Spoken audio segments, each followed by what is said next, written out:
Welcome to Who Wants to Be an ACP? You want to be an ACP? There are a lot of topics we talk about, and today we got a question in from our friends asking about distributed and dispersed teams. So let's jump into a little bit of training to get us up to speed. This is from the ACP breakdown that I usually teach during the course.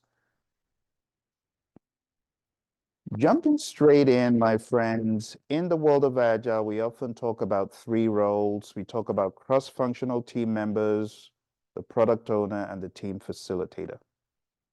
Let's jump a little bit more into the Agile teams. We call them cross-functional teams. Without getting too prescriptive about Scrum or any other framework, let's just talk vanilla flavor teams.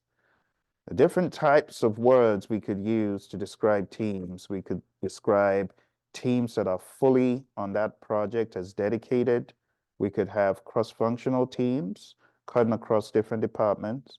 We could have co-location, that's preferred, but we don't always have co-location. Sometimes we need to harness the power of virtual teams.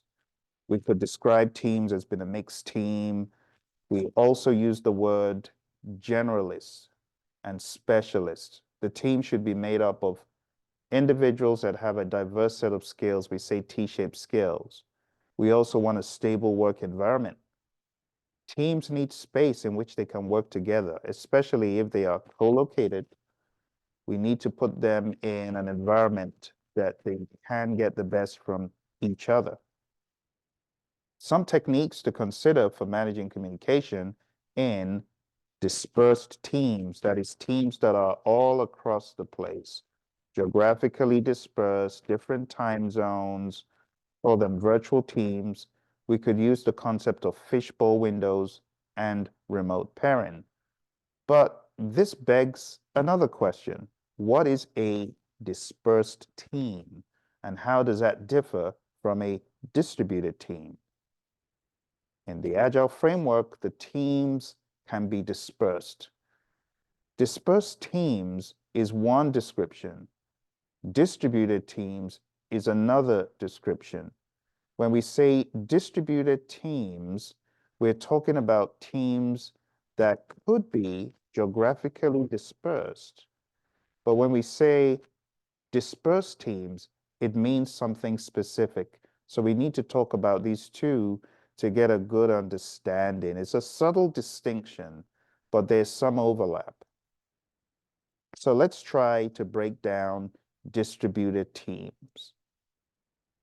In a distributed team, members are spread across multiple locations, which can be in different cities. They also can be different countries or even continents, but the key characteristic about a distributed team is that they could be multiple members in each location, possibly working in the same office or co-working space. Communication requires robust online communication tools and strategies to bridge the geographical gaps. Video conferencing and instant messaging and collaborative software could be used. The advantages: it can take advantage of diverse time zones for around-the-clock work. Also access to a wider talent pool and the benefits of local markets. The challenges: each time zone and the differences within there could complicate scheduling and immediate communication. Building team cohesion and ensuring consistent company culture across locations requires more effort. But here is the most striking part of the definition. Multiple members in each location, possibly working in the same office or co-working space. So when you're talking about distributed teams, they could be distributed geographically, but you could have multiple team members in each location. 2 in Houston, 3 in Dallas, 3 in Phoenix, you get what I'm saying? like that. All right, let's talk about dispersed teams. Dispersed teams are a subset of distributed teams where individual team members work remotely, often from their homes, and may be the only person from their team or company in their location. This setup is sometimes referred to as fully remote or entirely distributed teams.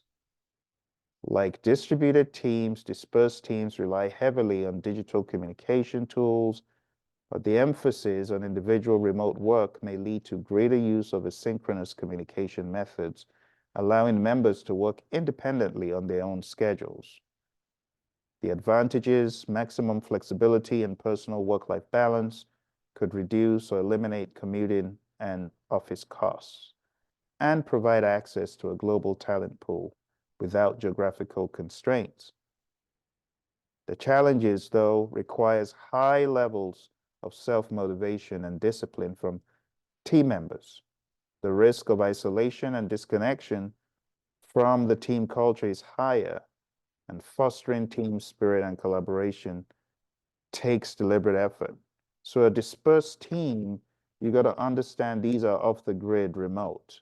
A distributed team, they could be in office locations, but distributed in different cities, not all the time.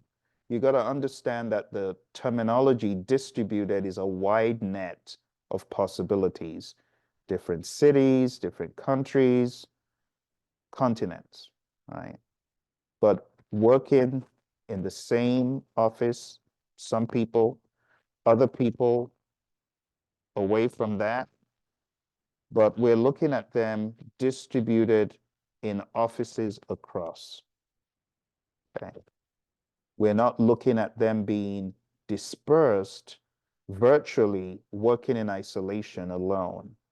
When that happens, we tend to use the language dispersed. See?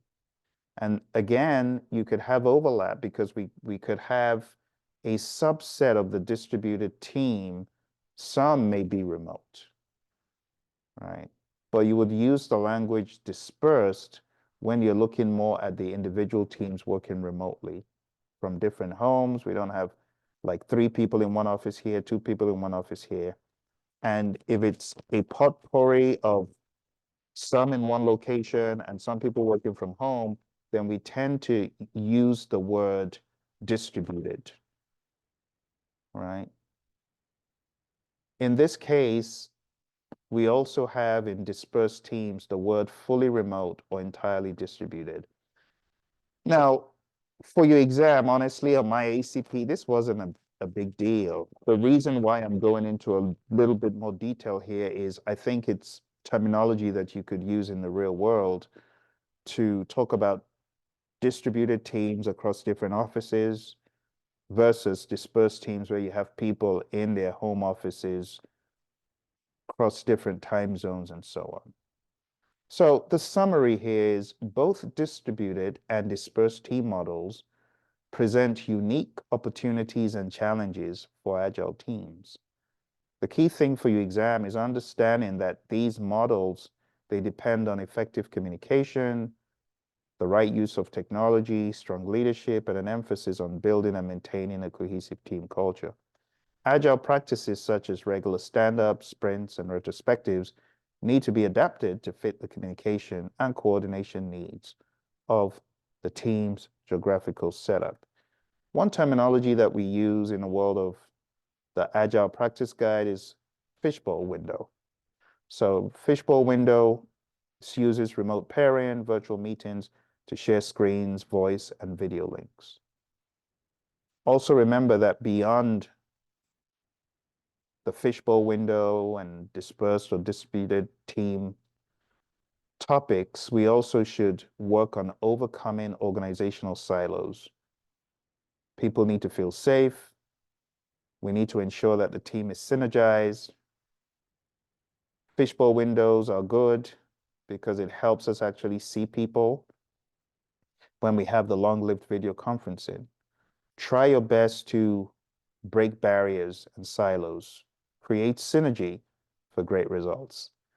Thank you very much for the question, and thank you for joining me today.